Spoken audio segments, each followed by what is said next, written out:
Morning, guys. I want to make a quick video. So we just got back from camping and was having some issues over there with my battery on my camper not charging.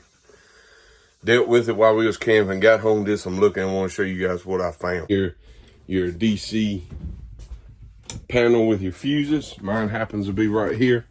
I'm sure this is kind of common on most campers. So I checked on my fuses, everything looked good. Check on my breakers, everything looked good. So what I did was, drop the phone. What I did was take these two screws out here, and it took this panel off. And then at the bottom is your AC to DC converter. Like I said, this cover comes off, and then you got two screws that kind of sit in the bottom right here. You take them out, that converter slides out. Do that when the power's disconnected. When you're looking at that thing on that circuit board, you'll see where the three wires come in for the AC power. You got a big red and a white wire leaving. That's the DC side of it, 12 volts. So there's also a fuse on that board, that circuit board. I checked that fuse, it was okay. Got the meter, and I had went outside, plugged it up to the house, cut the main breaker on right there at that fuse panel.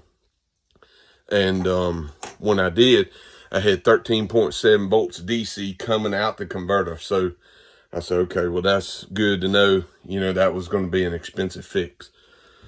So anyway, I come up to the front of the camper where my battery is, and let me show you guys what I found. All right, so we're up under the camper now. This red wire here runs back, and that's the red wire coming from the converter. I had 13 plugged up to the house.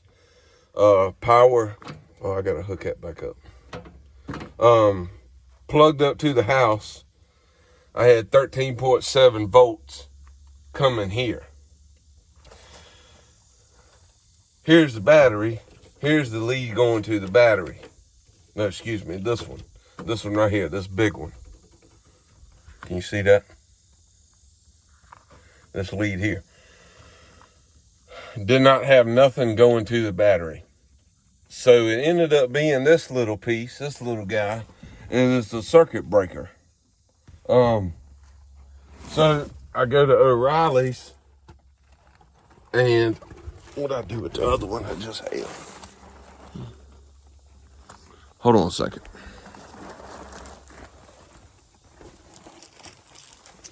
All right, got it.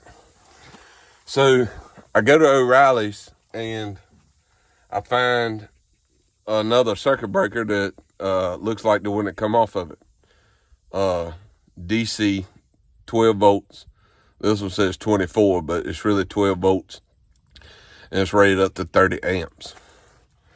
So I come back, and I put it on, and everything's working. I got 13 volts now. When I plug it up, I got 13 volts going to the battery. But then I checked this little guy. I owned it out. You get your meter, and you check resistance, continuity across the two contacts, and it was reading fine. And then I got to look, and I said, well, I know it wasn't reading good the other day. Well, this thing has got a push button reset on it for a circuit breaker. I did not know that.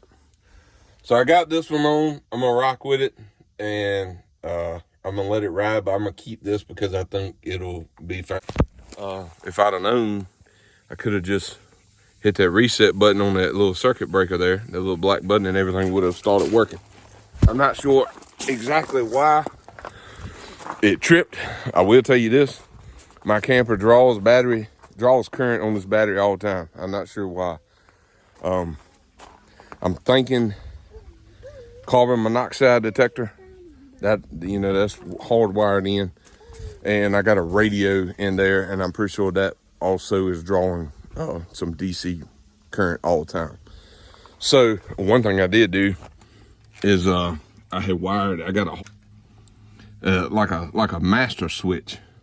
I got that off Amazon. I can cut it off, or I can cut it on and draw current off the battery. That way when the camper's parked for long periods of time, I can cut that off when it's sitting up under the shed. That way when I need to come out here and hook up to the truck, the jack and everything will work, because where I keep it at, it's not close to the house. So I think that'll fix the problem. Anyway, just wanted to share that with you guys. But yeah, this is what it looks like, a little circuit breaker. I thought it was like a fuse, but it's not. Anyway, looks like you got two of them. Well, I got two of them in line going to the battery. I'm not sure why it tripped. I was taking my portable jump box, hooking it to the battery to let my jack up and down when I hook it up to the truck. So that could have probably drawn too much current and made it trip. Could have been a simple fix, but didn't really know what to look for till I got home. Anyway, till next time. Colt, say bye.